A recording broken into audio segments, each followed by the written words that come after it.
Hey guys, welcome to the YouTube channel. Today I want to talk about something that I saw overnight, and it is that Jeff, Films at Home, the former Films at Home, he mentioned some things about collecting's not as fun as it used to be. And I felt like that warranted the video because it's kind of hand in hand with the videos I've been doing lately about downsizing and why I'm kind of like a bit over collecting 4K and why I feel like even DVD and Blu-ray was just good enough. So I'm going to go into a bit of what Jeff was talking about, and then I'm going to put my own perspective on it. So in the video, Jeff talks about collecting isn't just as fun as it used to be. Part of the fun of when we started being collectors, a lot of us started being collectors at a time when the bargain bins were available at shops like, I know Jeff mentioned Walmart and Best Buy, but in Australia you had shops like Kmart used to sell DVDs. You had shops like Big W. You had shops like Target, or Target as we call it. You had all these shops that used to sell bargain bin sort of things. And some of them even used to carry like proper titles. So they used to carry like your proper Jurassic Parks and stuff like that. But for me in Australia, it used to be like stuff like Big W, stuff like Kmart. I remember back in the day, I got WrestleMania 19 from a Kmart, I believe, or maybe a Big W. I got WrestleMania 17 from a Kmart.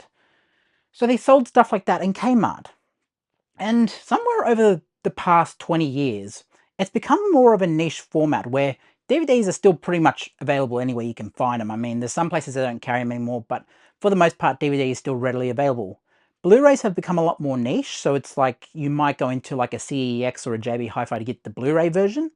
And then 4Ks are very much like JB Hi-Fi in store, or basically you don't have the option unless you're buying online. So you're not having those spontaneous kind of, I want this movie, I just want to buy it because it's right in front of me. You read the cover, and then it's like, yeah. I was doing a video the other day, and some of you might have recognized this, of, I grabbed this movie off the shelf. I grabbed a bunch of sci-fi off the shelf, and I was like, oh, The Dark Tower. I'm not going to watch that. I probably don't know what it's even about. And then I read the cover. I started reading the cover, and I haven't watched it yet, though. I was reading the cover and it was about, based on the best-selling book series by highly anticipated author Stephen King. So it's a Stephen King-based novel, or based on a Stephen King novel. The last gunslinger, Roland, has been, Idris Elba, has been locked into an eternal battle with the Men in Black, Matthew McConaughey, and then determined to prevent him from toppling the Dark Tower, which holds the universe together. And then, so on and so on. But that little description got me into kind of like, you know what? Maybe I do keep this. Maybe I do watch it. Maybe that's part of the thing. Reading the description on the back, it's so much more appealing than just scrolling through endlessly on a Netflix interface or an Amazon interface, just saying, oh, well, I guess I'll watch this one. Because this is a physical item, and touch is one of our senses. Touch is one of our senses. You're holding a physical item here. So it gives you that interaction of like, okay, what am I looking at here? Idris Elba and obviously Matthew McConaughey on the front. And then I read the description and then I'm like, okay, The Dark Tower, and it's made by Sony. And you get that, all those little benefits of like not having to search things in a database, not having to say, oh, how long is the movie? I've got all that on here. I'm sure it's on here. Yes, it is. It's only an hour and 35 minutes. There's another thing. I can go, okay, it goes for an hour and 35. Maybe I just want to waste an hour and 35 minutes. Maybe I don't want to get into a big 3-hour scroll through on Amazon. Maybe I don't want ads popping up all throughout, So I was doing kind of like this think about, collecting used to be more fun. And I'm not saying this is a knock on collecting, because I know a lot of you have been saying I've been doing negative videos as of late, as of the past couple of months. So let's bring it back to positive. It's not a bad thing, but it's also something that I know has changed. As you can see, this little giraffe I bought here, I think I'm going to call him Geraldo. I bought this today. It was kind of funny. I saw him and I was like, it kind of reminded me of a Kenny versus Spenny skit. Gee, that was a tongue twister. Kenny versus Benny skit. Okay, I can't say that. That's a good tongue twister. But Kenny called his bread Ryan, and that was a pretty funny one. So I kind of thought this is a little thing of that, a little nod to Kenny Hots. So yeah, inspired by Kenny Hots, but it was also a little cool thing. Got the tongue out and everything, so I was just like, I'm just buying it. It was only $5, so I was like, yeah. And Geraldo here, I'll call him, Geraldo, is going to start doing some movie reviews with me. I don't know, maybe. If you want to see Geraldo do movie reviews, let me know. What were we talking about? Yeah, so movies like, The Dark Tower, that's not something I would typically watch or something I would really plan to keep. but it's something that when you read the description and you read the covering, is like you're interacting with the actual item. This is how a lot of collectors started building our collection. We interacted with the item, we interacted with the experience. Like I said in a recent video, why do I have Entourage? Well, Entourage had the whole thing of like, okay, it's a HBO show. I believe it's a HBO show. It's one of those shows of the era of like the late 2000s, or like the noughties as they call them. And it's one of those shows that really was like big around the time. And maybe I do want to watch it, maybe I don't. But when it comes to it right now, I might look at selling that. But it's not a knock on Entourage, it's just something that I know I'm probably not going to watch. So this whole thing about like interacting with stuff, that's how a lot of collectors get our collections. If it's good price and it's also something that you're like kind of might watch, that's how a lot of collectors pick up our collections over time. But it's still not the same experience of like spontaneity. Like I referenced the other day going into a shop in, I believe it was a Savers. It was definitely a Savers. And I mentioned that I bought a Jumanji tape. And I mentioned this in a recent video as well. The spontaneity of going in there and saying like, okay, this is pretty cool. Like I love Jumanji. I grew up watching Jumanji. I have the 4K copy of Jumanji as well. Like obviously if I'm going to watch it, I'll probably end up watching the 4K. But having this copy available to me, something that kind of references what I grew up watching, it's kind of fun to have that authentic throwback experience rather than a shiny new 4K that has all the bells and whistles and, you know, better than it's ever looked. Sometimes you don't want better than it's ever looked. Sometimes you want that graininess to add to it. Sometimes you want an experience. Something like A Nightmare on Elm Street, for example, a lot of horror fans prefer the VHS because they say Freddy Krueger looks too crisp now. You know, Freddy Krueger shouldn't look this crisp. It looks good, don't get me wrong, it looks really good. But that's not nostalgic. That's kind of like, yeah, it looks great, better than ever, best thing it's ever been. But then you're kind of like, yeah, but that's not the version I grew up with. Like, I grew up watching the VHS. I grew up watching blurriness and stuff like that, and that kind of masks a bit of the imperfections. Things like Face Off, when it was transferred to Blu-ray, you could see the cables in it. And you could see little things of like, okay, stunt doubles' faces are more evident, like, especially with Terminator. That's why they had to change it. You can see stunt doubles' faces a lot clearer because resolution was never meant to be this perfect. And yes, they were shot for cinema, don't get me wrong, they were shot for cinema. So yes, when you blow it up to a size like that, I'm sure you can tell the imperfections. But what I'm talking about is when you get to the new format like 4K, it's not as fun as it used to be with DVD and even VHS and formats before that. I know some of you will be like Laserdisc, Betamax and stuff like that. But what I'm talking about is when it comes to downsizing my 4K and why I'm not really selling my Blu-rays, the thing about the Blu-rays is that I kind of prefer having a Blu-ray experience because, well, yeah, Blu-ray's been around for a long time now, but something about Blu-ray is just like, oh, I'm not really going to see the difference. I can see the difference if I put in a really good transfer onto 4K, but so many transfers just change too much.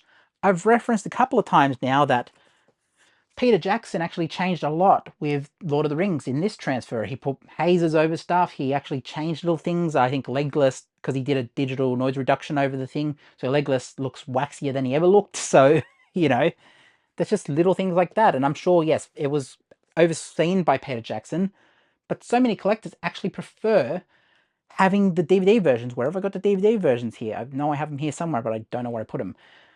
But that's what I'm talking about. There are so many people who actually prefer the DVD versions because Peter Jackson changed things. There's so many people who prefer the Blu-ray or even DVD copies of Terminator 2 because Cameron, or the people authorized by Cameron to restore that movie, changed too much. And this is what I'm talking about. Back in the older days, yes, there was still these problems. It was always evident, don't get me wrong. DVD was not perfect, VHS was not perfect. But the thing of it is, we didn't know any better. It's not so much that, oh, resolution this, resolution that, or this and that, or Dolby this.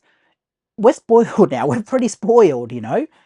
We used to have selections. We used to have, like, DVD, you could pick up the collector's edition or whatever it was, the definitive edition or whatever of Lord of the Rings, or you could buy the standard edition, or you could buy the one with extended cuts or whatever. You could buy whatever version you wanted. These days, you really just have, like, okay, you will get a version of, let's have a look here. What's the movie? You will get a version of The Matrix, and it's probably, this is a really good transfer, by the way. You'll get a version of The Matrix.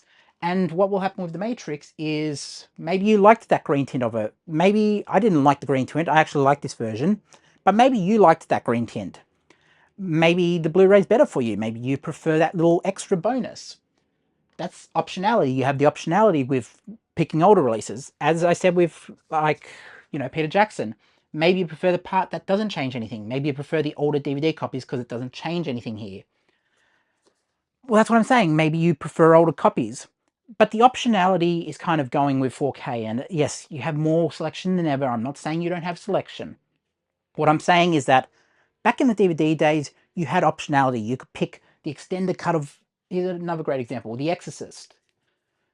You had The Exorcist and you could choose the extended cut or the theatrical. You had like options, especially with Star Wars. You had the option of going back and watching the 2006 cut that had the original theatrical, now given it was transferred from a Laserdisc. But you had the optionality to go back and watch that version. And you had the pre-1997 version in the 2006 disc, DVD. But that's optionality, and you're really not getting that with modern releases. I talked about selling my 4K. I've just got a SummerSlam box set there because I wanted to fill the gap, and I figured SummerSlam fits there, so SummerSlam fits there. And I also moved my WrestleMania in the part of the office, so I put my WrestleMania and Royal Rumble box sets over there. So yeah, this is going to play up. Yeah, so what I'm talking about is with my collecting, I want it to be precise. I want it to be kind of a reflection of myself, but also I am along the same lines as Jeff. It's just not as fun as it used to be. I've got just about everything I want, really. I mean, I might even sell the Arrowverse over here if I can pan this around. I've said it here, I might even sell the Arrowverse because I'm not really going to go back and watch the Arrowverse. If I'm going to go back, I might watch a highlight from the Arrowverse. I might watch season 3 where they brought in Deathstroke because that was probably the best season of Arrow when, you know, Green Arrow and Deathstroke are legendary in the comics. But this is what I'm talking about, like, it isn't as fun as it used to be. Jeff had a point. Jeff was very adamant about that. And his video was really good. If you haven't seen it, go and watch Jeff's video. I might even link it in the description. Go and watch Jeff's video. He had a really good point about all this stuff. And I think when I look at my collection, I'm at a similar point. I think people said Phil with a double L or Phil with an L. I always get his channel wrong. Sorry, Phil, I always get your channel wrong. But, you know, he's also going through a similar thing of, like, wanting to do this. I've heard from other people. I've seen a few videos here and there. Serial at Midnight also did similar. We're folding them down into boxes and using the same, like, Terrafold DeJoyce sort of things. I've got them sort of thing. I'm not getting sponsored by them at all. I just saw not Films at Home, Serial at Midnight's video, and I had the same idea, and I was like, yeah, that works for me, and it does well. And I'm also doing the same thing with my CD collection. So I'll show you a little selection of my CD collection. So I got in a box set down here, if I can get it out. I've got my CD collection in here. And you might think, oh, why would you do that to your CD collection? I can just flick through here and go like, okay, I can see all my titles. I can see what's there very easily. I can reference, okay, Mariah Carey, all that. I can go Celine Dion, you know. What else is in here? Nelly. I've got Nelly next to Celine Dion and Mariah Carey, I guess. But you know what I'm saying? I'm not really losing any functionality. I'm not really losing that whole browsing aspect, and that's kind of important. I'm modernizing it for my taste, and that's what I'm trying to say. Now, with Jeff, he's got to have his own journey with this. I am along the same lines. There was times when I used to, when I was studying, or even when I was in high school, just go out after school or whatever, buy a DVD at Newtown or whatever, come home, put it in, you know, it's kind of part of the experience. There was times where I'd go to my local Marrickville video shop, Video Easy back in the day, and I used to go in there and it was kind of fun. And yeah, I kind of love that whole aspect of, we've lost a lot with collectors and a lot with experiencing movies over the time. Now it's just put a remote in someone's hand, flick to the next, flick to the next, flick to the next. Oh, I guess I'll watch this one. And you don't have that interaction of, like, holding a cover in your hand and actually experiencing what you're going to watch. If I look through here, let's look through.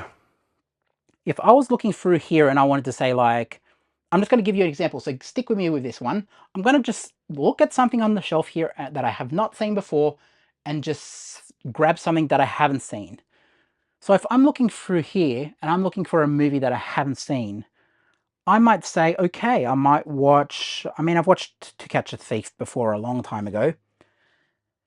Razorback is one I haven't seen, but that's an Australian movie. But I go through here and I'm like, the interaction is part of the experience. The interaction with your collection is part of the experience.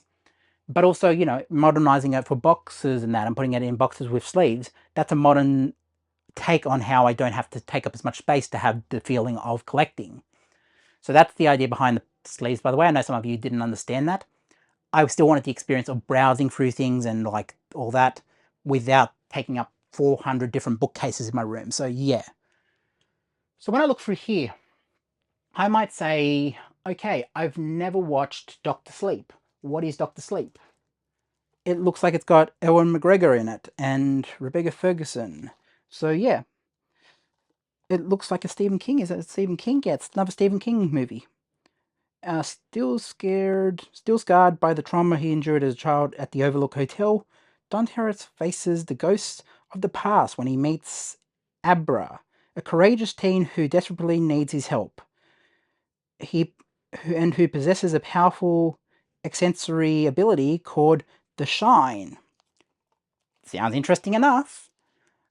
Am I going to watch it tonight? Probably not, but you know, that description can sell you on a movie.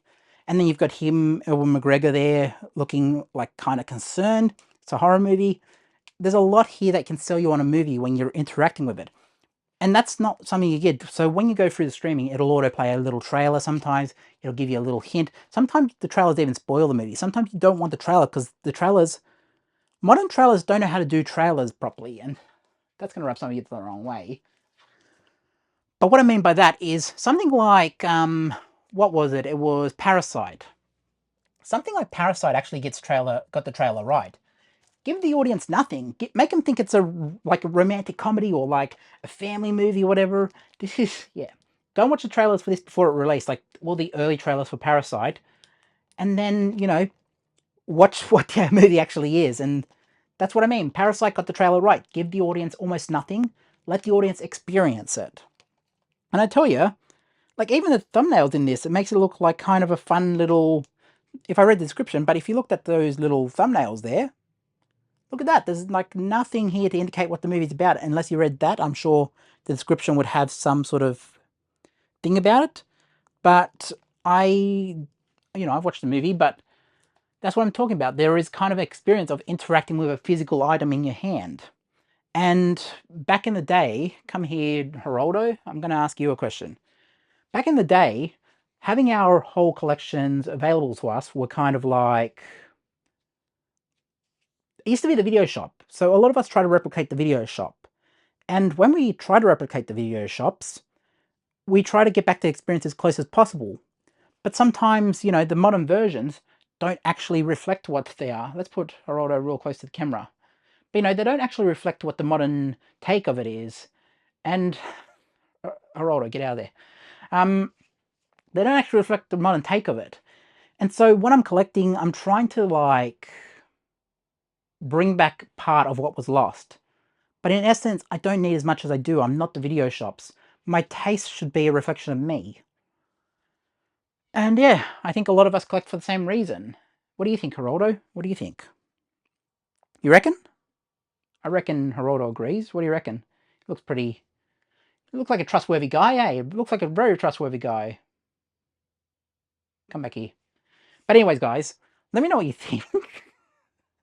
This is so random. What do you think? What do you guys think? He's even got like a little tail on him. Is that a tail? I don't know. Yeah. Let me know what you think. Say hi to Geraldo. Yep. Yeah. What do you think of the collection? Oh shit, that squeaks. Sorry, I shouldn't have swore. Yeah, they didn't know that squeaks. I think it's like a dog toy or something. Anyways, let me know what you think. Did you watch Jeff's video? What did you think about it? And yeah, let me know what you think. And yeah, go watch this video over here. I'll put an end screen over here somewhere. And then I'll put one behind me as well. Go watch them both. See ya. Say hi to Geraldo. Bye. Bye-bye.